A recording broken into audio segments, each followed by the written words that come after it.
Bom, hoje nós vamos tratar sobre o assunto dos conflitos éticos e a moral bíblica para lidar com esses conflitos. Como nós devemos lidar então com os problemas dos conflitos éticos que sempre enfrentamos. Queremos agradecer o apoio do nosso parceiro Livraria Reformada 5 Pontos, que eu quero aproveitar aqui, recomendar esse livro aqui. Esse livro foi lançado, acho que no final do ano passado, pela editora Cleary, Os 10 Mandamentos, de Johan Duma, esse autor holandês, bastante conceituado, particularmente na área de ética bíblica. E esse livro aqui, eu vou mencionar ele aqui em algum momento, é um livro bem recomendado, é um livro bem espesso, aborda os 10 mandamentos como um manual para a vida cristã. O próprio título do livro já diz os 10 mandamentos, manual para a vida cristã. Então ele reconhece que os 10 mandamentos, como resumo da palavra de Deus, ainda é norma para a igreja de Jesus Cristo nos dias atuais. Então, Joachim Duma é o autor, bastante recomendável. Você pode adquirir o livro na Livraria Reformada 5 Pontos, acessando www.livrariareformada.com, www.livrariareformada.com, ou enviando mensagem para o WhatsApp da livraria, 9909-4476, 9909-4476. O DDD da livraria é 82, tá certo? Ok, nós estamos aqui e com a graça de Deus vamos iniciar mais um programa. Certo, a ideia do programa de hoje de um modo geral, nós lidarmos com a dificuldade que nós de vez em quando encontramos quando nós temos que tomar uma decisão e naquele momento, seja qual for a decisão que a gente esteja tomando, a gente estará transgredindo um mandamento ou um aspecto do mandamento. Então, seja de um lado, seja de outro, se tomar uma decisão de um lado, você vai contra o mandamento, se você tomar a decisão do outro, você vai contra o outro mandamento. E de vez em quando nós estamos em situações onde nós realmente somos chamados a tomar uma decisão. E naquela decisão, eventualmente ou invariavelmente, um dos mandamentos terá de ser quebrado, porque naquele momento os dois mandamentos estão um de frente para o outro. Então, como lidar nesses momentos? A gente vai deixar para o próximo programa para tratar um assunto concreto, mas eu gostaria de uma maneira mais geral, apresentar esse assunto e suas dificuldades para a gente compreender o pano de fundo disso, porque no final das contas, o que a gente deve aplicar a um caso concreto é aquilo que a gente já tem como pressuposto. Então, a ideia é que hoje a gente possa trabalhar um pouco esses pressupostos e então nós entenderemos melhor quando nós aplicarmos isso em um caso concreto. Então, quando hoje em dia, mais do que no passado, sempre existiu, mas muito mais hoje em dia, existe uma tendência de solucionar essas tensões com a fórmula do amor, né? A palavra amor hoje então é realmente a palavra-chave para muitas pessoas lidarem com esses problemas. Mas ao mesmo tempo que eles estão colocando a palavra amor como chave da solução, eles estão relegando a solução tradicional como uma coisa antiga, arcaica, antiquada, como se a aplicação do amor com base nas regras que o próprio Deus estabeleceu em sua palavra fosse coisa antiquada, legalista e despida de amor. Essas linguagens aparecem no material produzido por esse pessoal que trata o amor como a chave para solucionar esses conflitos éticos. Então, de um lado, numa ênfase no amor E, do outro lado, ainda uma ênfase também na particularidade, na individualidade, em detrimento de qualquer moral que adote princípios gerais e absolutos. Ou seja, no momento em que você tem que tomar uma decisão, não importa quais são os princípios gerais e não importa, não existe, segundo eles, princípios absolutos que normatizem as decisões que nós teremos que tomar nas situações concretas. Então, é mais ou menos assim. Não importa o que a Bíblia disse sobre os vários assuntos, quando você está numa situação concreta, você está sozinho, tem que tomar uma decisão, e essa decisão ela não depende exclusivamente daquilo que nós temos na palavra de Deus como princípios gerais. Então, esses fundamentos estão por trás desse pessoal que esperam solucionar os conflitos éticos, enfatizando o amor e desprezando qualquer ideia de princípios absolutos que devam nortear as nossas decisões naquele momento. Então, nesse sentido, eu já mencionei então o livro do Dr. Duma, Os 10 Mandamentos, Manual para a Vida Cristã, porque para nós como cristãos é exatamente isso. A palavra de Deus, a lei do Senhor, continua sendo um manual para a vida cristã. Continua sendo a nossa bússola, a norma, a regulamentação para toda a nossa vida, né? Todo o nosso comportamento, toda a nossa prática deve estar norteada pela palavra de Deus. Quando eu estava pesquisando essa semana um pouco mais sobre esse assunto, eu encontrei um artigo extraordinário de J.I. Packer. Esse artigo não está em português. Eu espero que depois eu vou ter tempo para fazer uma revisão e talvez disponibilizar ele já em português. Vai ser excelente. Depois eu posso compartilhar o link aqui, porque dá também para do inglês traduzir no Google e fazer uma boa leitura dele, né? O Dr. Packer, que faleceu recentemente, né? Nós recentemente ouvimos a informação do falecimento dele. Ele, nesse artigo, ele interage com um pensamento moderno que lida com essas questões de conflitos éticos. E a solução, então, para esses conflitos éticos, esse grupo, então, é conhecido como situacionismo. Por que essa palavra? Porque eles focam naquela situação específica, o que está acontecendo ali. Então, a gente vai ver mais para frente que isso é muito parecido com uma outra palavrinha que a gente já conheceu na história. Ele cita 2 nomes que são expoentes na década de 1950 nos Estados Unidos, Fletcher e Robinson, que esses homens negavam a validade de qualquer norma prescritiva de certo ou errado. Quando citavam os textos da Escritura, as leis, as normas, as proibições, eles citam essas passagens da Escritura na melhor das hipóteses, como orientações, que no final das contas não é determinante para a decisão que o crente tem que tomar, mas no melhor das hipóteses serve de orientação para que você possa lançar mão dessas orientações divinas e então, com base no seu aprendizado, você aplique isso no seu próprio contexto e tome a sua própria decisão.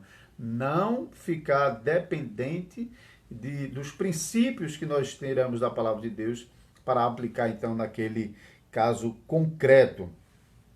Então, ele explica, e eu quero, para você entender um pouco mais sobre esse pensamento, situacionismo, eles dizem que uma situação específica exige soluções que na maioria das vezes, podem ser conflitantes com aquilo que nós já recebemos como certo ou como errado. Então, veja, ele não está muito preocupado com aquilo que nós recebemos como certo e como errado, e reconhece até que muitas vezes as decisões em situações concretas serão conflitantes com isso que nós já recebemos, com aquela regra que nós já recebemos como certa ou errada.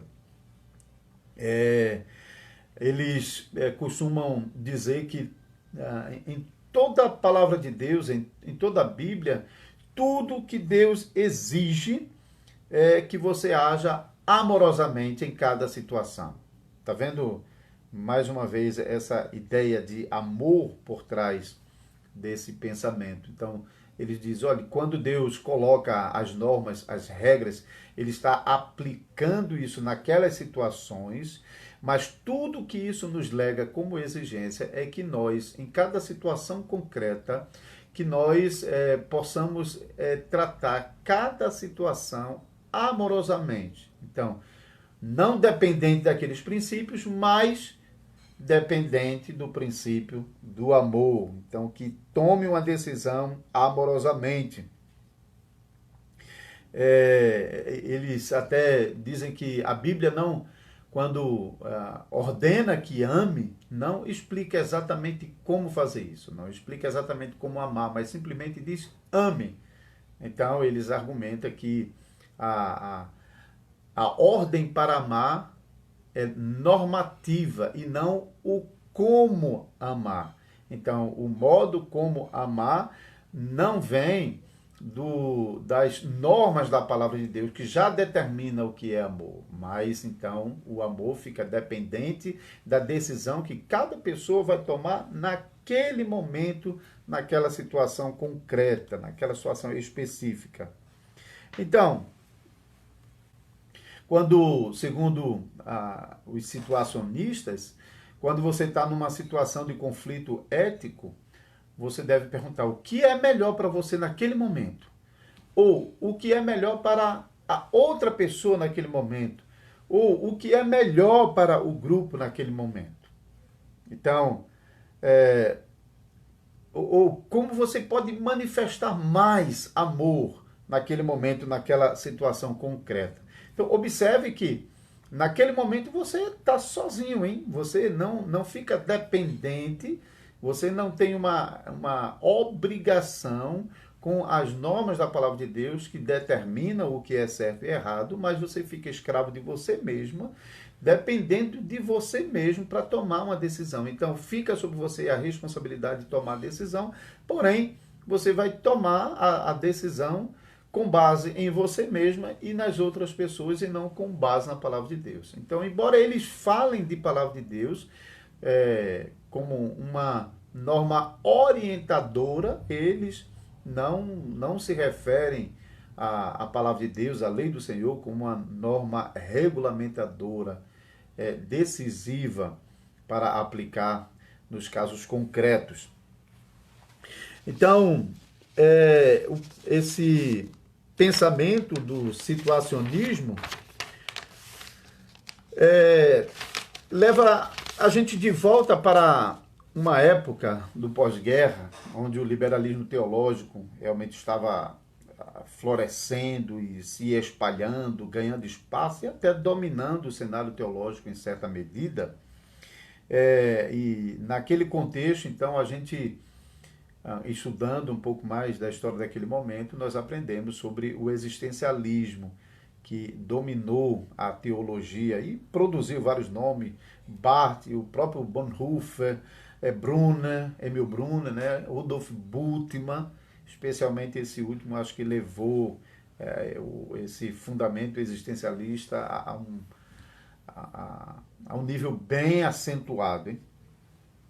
Então, mas em certa medida, cada um desses homens desse tempo estavam justificando que Deus ele atualiza a sua revelação, a sua vontade em cada situação concreta. embora essa atualização venha por meio da Escritura, a Escritura representa aquela revelação de um dado momento, mas não é normativa para aquela situação concreta. Em cada situação concreta, Deus se manifesta e então você aplicando os princípios que até vêm da palavra de Deus, mas que não fica completamente dependente de reproduzir aquilo, porque segundo eles, aquela revelação foi para um dado momento e não funciona agora. Cada vez de novo, Deus atualiza a sua revelação em cada situação concreta. Por isso essa ênfase na existência, hein? No existencialismo. Então, eles diziam que a revelação da palavra de Deus não coincide com as Escrituras, embora venha por meio da Escritura como um testemunho da palavra de Deus. Talvez você já tenha ouvido aquela expressão, a Bíblia contém a palavra de Deus, a Bíblia torna-se a palavra de Deus. Então, surge nesse contexto do neoliberalismo do início do século XX. Então, em cada situação que você enfrente, eles dizem, Deus vai guiar você em uma tomada de decisão que seja responsável, que seja amorosa, que pode vir dos princípios da palavra de Deus, porém não fica dependente da palavra de Deus para tomar aquela decisão. Nesse ponto, eles até dizem que quando Deus deu a sua lei, ele tinha a intenção de alcançar o amor e o benefício maior, e não que nós ficássemos dependentes da norma que foi dada junto com esse princípio de amor, segundo eles falam. Então, a decisão acaba sendo uma decisão subjetiva. Aquilo que você vai aplicar naquele momento é dependente de você, é dependente de como você vai aplicar aquele princípio. Então, a decisão pode variar muito. Não há um princípio absoluto, segundo eles informam, mas vai, então, depender do seu julgamento naquele momento. O que você acha que é melhor para você, o que você acha que é melhor para o outro, o que você acha que é melhor para o grupo. Eles até, Bonhoeffer, tem o J.I. Packer menciona uma coisa interessante dele, porque ele fala sempre que a vontade de Deus é concreta.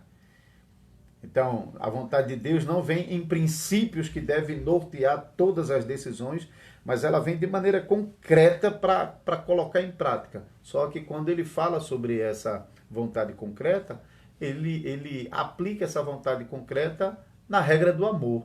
Então, meio que dispensa tudo que há de regras e princípios normativos por meio dos quais Deus nos ensina a regra de amor e fica somente com o amor sem essas regras. Então, ele usou então a frase ame o próximo e terá cumprido a lei.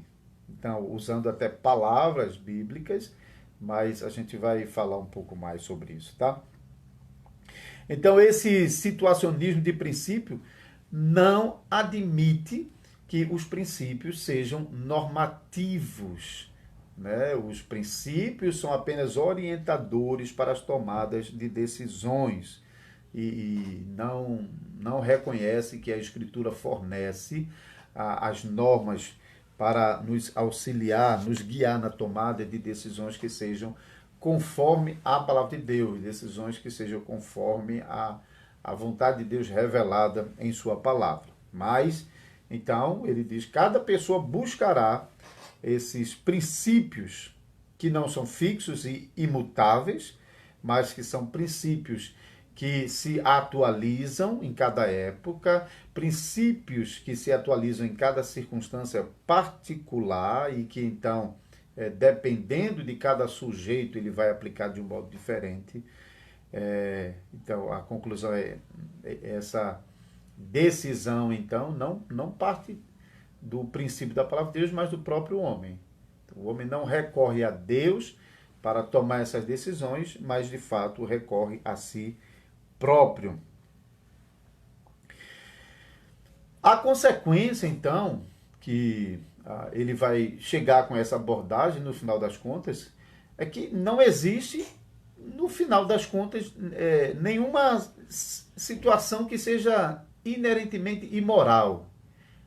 Então não há nada lá na situação concreta que o indivíduo está passando que seja inerentemente imoral, má, pecaminosa. O que vai tornar aquilo pecaminoso é o modo como a pessoa lida com aquilo. E, mais uma vez, quando nós falamos sobre o modo como a pessoa lida com aquilo, então lembre-se que o modo é amoroso. O amor, como ele está aplicando o amor. Então, essa ideia de aquilo que é melhor, aquilo que é o bem maior, aquilo que é mais amoroso, que promove mais amor, então, isso é o que vai guiar.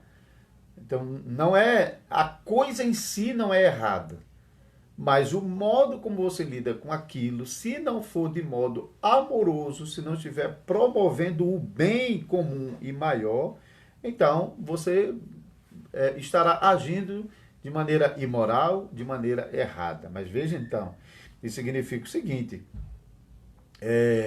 um jovem então ter relações sexuais fora do casamento com uma outra moça, isso eles vão dizer, isso não é em si mal, não é em si errado, não é em si imoral, mas como aquela pessoa está lidando com isso. Será que isso é a maneira como ela está demonstrando amor para com a outra pessoa? Então não é apenas uma questão de abuso, de desprezo a outra pessoa, mas isso de fato está promovendo amor a si e também àquela pessoa, e o quanto ele está demonstrando amor para outra pessoa com aquele ato. E como ele pode fazer com que isso seja ainda mais aperfeiçoado. Então, está vendo o risco e as consequências danosas? Então você pode aplicar isso em qualquer outro exemplo. A direção realmente que eles vão tomar é essa. Como amar o próximo? Como é que você vai mostrar amor pelo próximo considerando as demandas daquela situação concreta? Não as demandas prescritivas. Não, como você vai amar o próximo não com base naquilo que foi prescrito na palavra de Deus, mas com base naquilo que a situação concreta está colocando diante de você.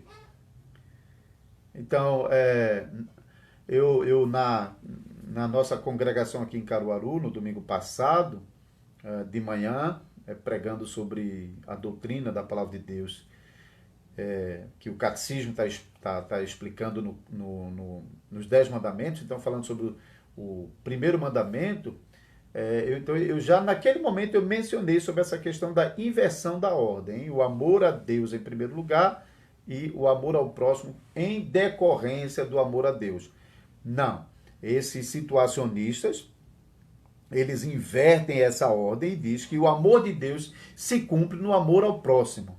Então veja, você descobre o amor de Deus quando você ama o próximo.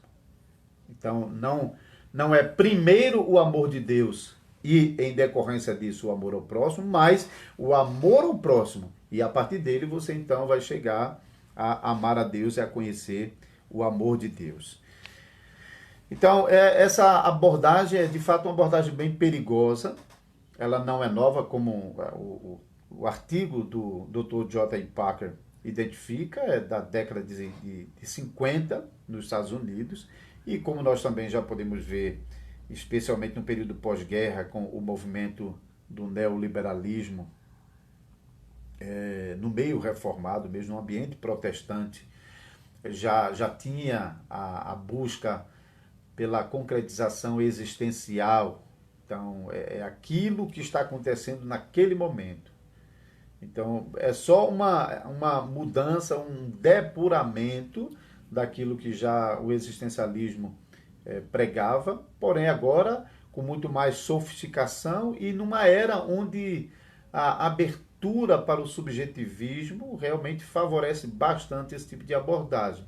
E facilmente pessoas, até cristãs, facilmente podem aceitar esses pressupostos, porque a nossa época já demanda isso. Há uma certa recorrência de situações onde as decisões são tomadas não com base em princípios morais pré-existentes que norteiam as nossas tomadas de decisões, mas com base naquilo que está acontecendo naquele momento e com base em alcançar o que é melhor para as pessoas naquele momento. Então, essa inversão de relacionamento do homem em relação a Deus realmente está sacrando a nossa época.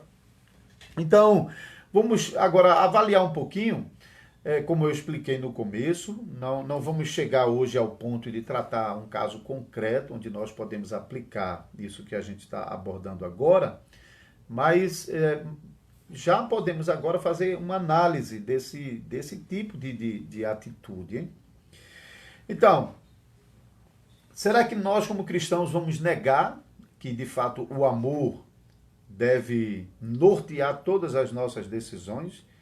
Será que nós vamos negar que o amor de fato deve dirigir as nossas tomadas de decisões em cada situação concreta que nós enfrentamos na vida? Certamente não, hein? Nós temos vários textos da palavra de Deus que de fato mostram que a vida do crente deve ser norteada pelo amor. Por exemplo, deixa eu pegar aqui Romanos 13.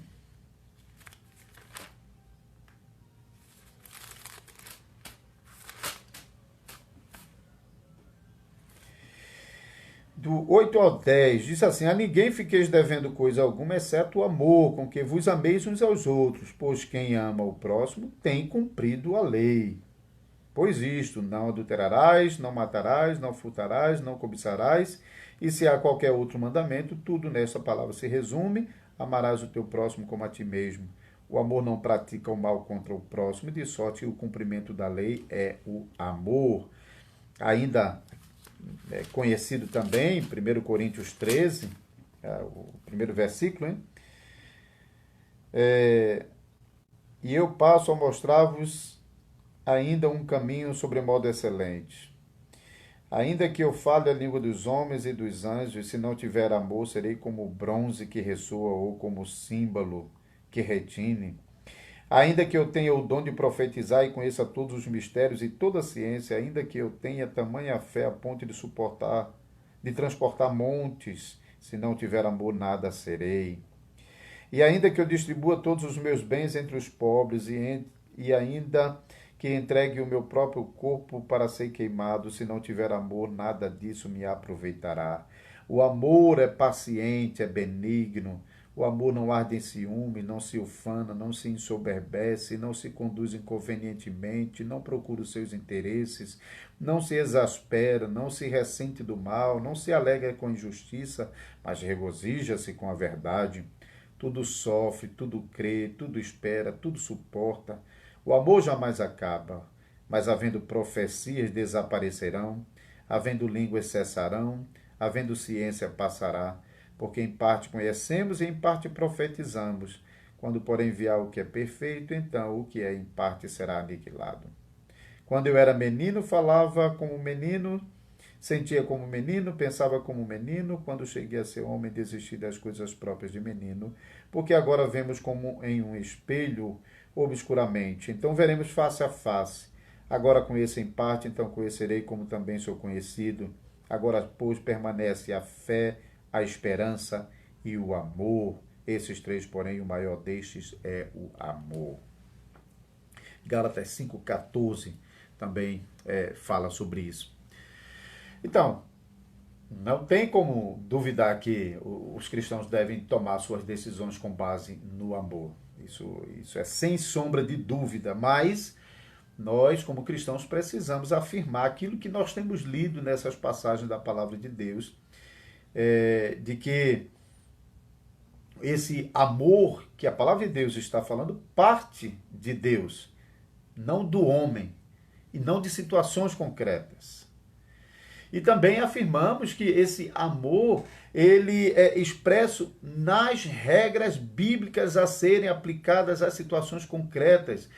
não é uma coisa da própria experiência do homem. O texto que nós lemos anteriormente, de Romanos, é interessante porque o apóstolo Paulo faz questão de mencionar que a atitude de amar ao próximo é obedecer a lei e aplicar isso na relação de amor com o próximo. Veja que quando ele diz: a ninguém fiqueis devendo coisa alguma, exceto o amor, com que vos ameis uns aos outros, pois quem ama o próximo tem cumprido a lei.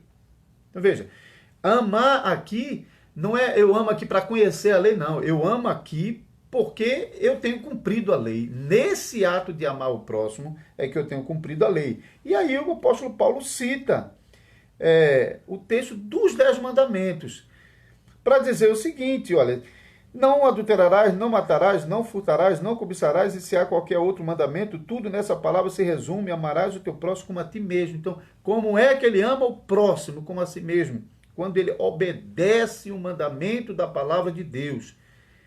Então, ele só consegue manifestar amor sincero e verdadeiro pelo próximo quando ele está aplicando as normas de amor da palavra de Deus.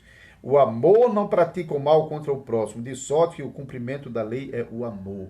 Nós cumprimos a lei quando nós amamos o nosso próximo. Nós não amamos o nosso próximo para alcançar a lei. Então, é em obediência à lei que nós vamos chegar ao ponto de amar o nosso próximo. Isso é bem diferente daquilo que esse pessoal realmente está alegando, porque ele está diminuindo o valor das regras de amor que a palavra de Deus estabelece e tirando qualquer ideia de normatividade dessas regras para as situações concretas e deixando que as pessoas tomem suas decisões naquelas situações concretas, não presas aos mandamentos e às regras de amor que vêm do mandamento. Mas essa tomada de decisão fica completamente dependente daquela pessoa que está passando por aquela situação. Ela pode até buscar na palavra de Deus algo que lhe ajude a tomar decisão, mas ela não toma decisão com base no cumprimento daquilo que está registrado, mas com base em sua própria experiência.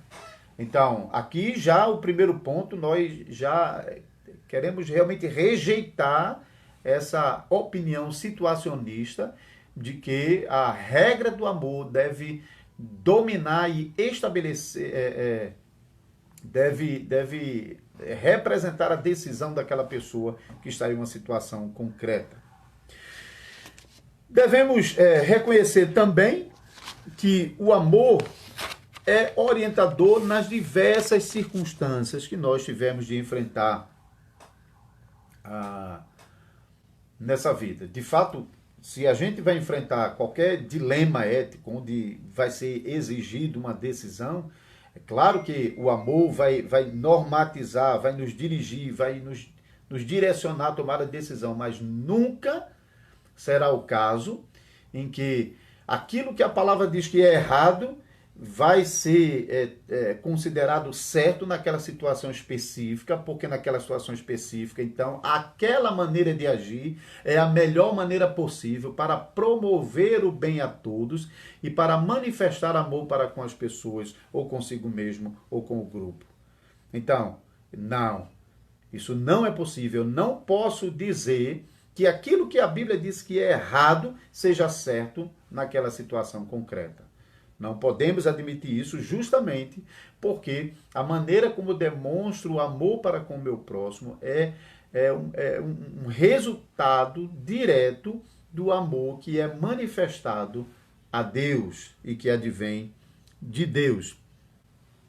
Então não é só porque há uma decisão, uma situação específica demanda uma tomada de decisão séria e que as pessoas julgam que para o bem das outras pessoas, então eu teria que fazer aquilo que geralmente é reconhecido como errado, porque a palavra de Deus deu um exemplo, deu uma norma, uma regra que tratou aquilo como errado. Não, de jeito nenhum, não podemos aceitar isso. Ainda o Novo Testamento diz que, embora o nosso relacionamento com Deus não seja determinado pela lei. Eu achei isso aqui tão interessante, de J. Packer, uma citação direta dele, que eu coloquei até no Twitter hoje cedo. O Novo Testamento diz que, embora o nosso relacionamento com Deus não seja determinado pela lei, isso é Romanos 6,14, está dizendo o seguinte: porque o pecado não terá domínio sobre vós, porque não estáis debaixo da lei, sim da graça. O que ele está dizendo é que a lei não determina o nosso relacionamento com Deus. Ou seja, eu não estou bem com Deus porque eu estou em obediência à lei. Porque Cristo nos libertou da lei como um sistema de salvação. Ou seja, a lei, ela não funciona para nós como um sistema de salvação, onde nós vamos seguir, obedecer aqueles mandamentos, então, para ser salvo. Mas, apesar disso, nós ainda estamos debaixo da lei de Cristo, como um padrão de santificação. Então, veja que um situacionista até poderia admitir que nós fomos, a lei do Antigo Testamento não é mais um padrão para nós, para obter salvação, porque Cristo nos removeu de debaixo do jugo da lei. Mas enquanto nós ainda temos de afirmar que continuamos debaixo da lei de Cristo, não para ser salvo, mas para viver a vida de santificação, o situacionista vai tirar essa segunda parte e vai ficar só com a primeira. Então, Cristo nos removeu e agora a liberdade em Cristo Jesus não admite mais esse tipo de sujeição às normas estabelecidas pela lei. Então, não é tanto um antinomianismo, ou seja, não é que ele seja o contrário à lei, mas é retirar da lei qualquer ideia de regra, de normatização para as decisões que nós temos que tomar ainda em cada situação concreta. Então, enquanto a palavra de Deus está dizendo, João 14,15, quem me ama guarda os meus mandamentos, né? A palavra de Deus claramente diz, o Senhor Jesus repetiu isso, quem me ama guarda os meus mandamentos. Como, então, a obediência aos mandamentos de Deus não manifestará o nosso amor a Deus? E os mandamentos da palavra de Deus ordenam que nós amemos ao próximo. Então, amar ao próximo é obediência e cumprimento da lei.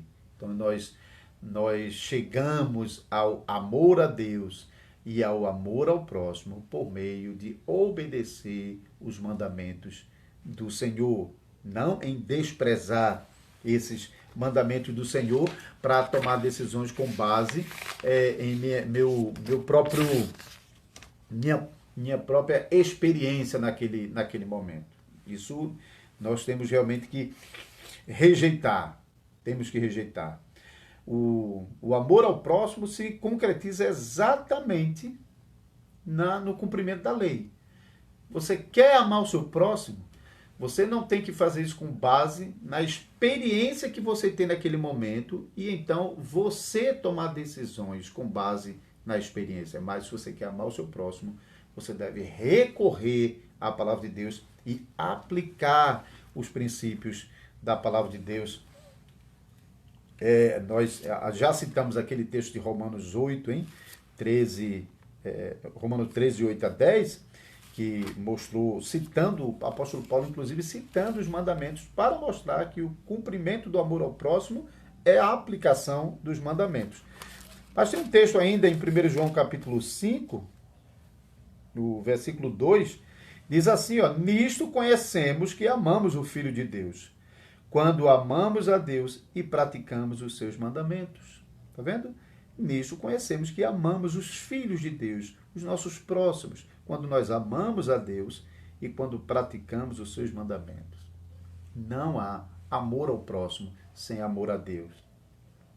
Como não há amor ao próximo sem a aplicação dos mandamentos de Deus. Agora, para nós concluirmos então, no domingo passado, eu já mencionei isso aqui, pregando de manhã no primeiro mandamento da lei do Senhor, Êxodo capítulo 20, versículo 3, nós, naquele momento, eu acho que a pregação já está no canal da igreja no YouTube, se alguém quiser acompanhar, pode acessar IR Caruaru, Igreja Reformada Caruaru no YouTube, e acompanhar a pregação. E naquele momento eu trabalhei com essa ordem que a própria palavra de Deus nos fornece, hein? Onde os 10 mandamentos, eles são estruturados de modo aos 4 primeiros mandamentos nos ensinar que há uma prioridade sobre o nosso relacionamento com Deus e o amor que nós devemos demonstrar a Deus. E depois, então, os outros 6 mandamentos vão nortear o nosso relacionamento com o nosso próximo e o modo como nós podemos manifestar amor com o nosso próximo. É interessante porque o Senhor Jesus Cristo, quando usou aquele resumo no Novo Testamento, em Mateus 22, do 37 a 40, ele então resume os 10 mandamentos, dizendo amar a Deus sobre todas as coisas. Esse é o primeiro e grande mandamento. E o segundo, semelhante a esse, é amar o teu próximo como a ti mesmo. Interessante porque ele coloca, além de colocar o primeiro mandamento como grande mandamento, como primeiro, ou seja, ele é maior e ele está em primeiro lugar, o próprio Senhor Jesus coloca isso, mas ao mesmo tempo ele deixa bem claro que isso não é em detrimento do segundo, porque ele conclui dizendo: desses 2 mandamentos dependem toda a lei e os profetas. Então, existe uma ordem no mandamento, porém essa ordem não é que nós vamos obedecer um e descumprir o outro. Não, mas eles se completam.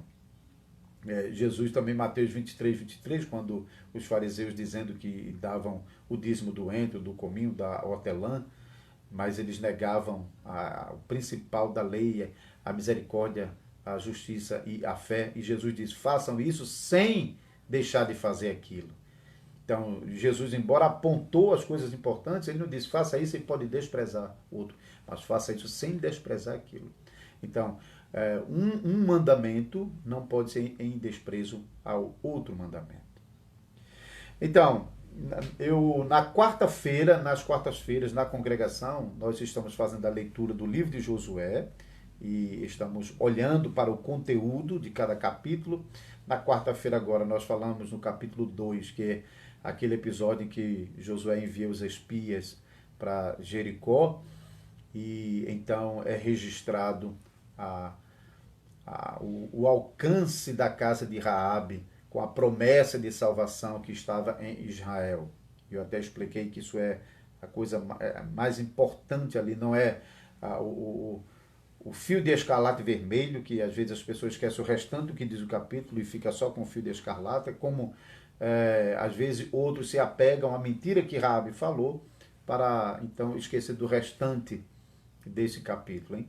Mas de fato a coisa importante ali é que a salvação de Deus está chegando em uma nação gentia que já estava condenada à destruição, mas Deus mostra que a salvação que estava em Israel alcançaria os gentios por meio de salvar a família de Raabe. Então, o exemplo de Raabe, nesse ponto que nós estamos tratando aqui, é um exemplo clássico, porque naquela situação de Raabe, então, ela tem que tomar uma decisão. Ou ela entrega os homens e fica contra Deus, ou ela protege os homens, mas ela faz isso a troco de mentir para os seus patrícios. Então, aquela decisão de Raabe, então, é uma amostra de situações corriqueiras, né? Onde nós muitas vezes estamos naquela situação, como o exemplo geralmente dado, de alguém que alguém armado, alguém está fugindo do outro e se escondeu, e chega alguém armado em seguida e pergunta: onde é que está a pessoa? E aí se eu disser que está ali, eu falo a verdade, mas ele vai matar. E se eu não disser que ele está ali, ele não mata, mas eu estou mentindo. Então, como lidar nessas situações, hein? Então, será que aquela situação de o mal maior, o mal menor, ou deve manter isso a todo custo? Como nós devemos aplicar, então, com base nesses princípios que nós levantamos aqui, para um situacionista? Então, é muito fácil, hein? Como é que eles lidariam em tais situações? Não, vi não. E para eles, isso não seria nada errado. Por quê?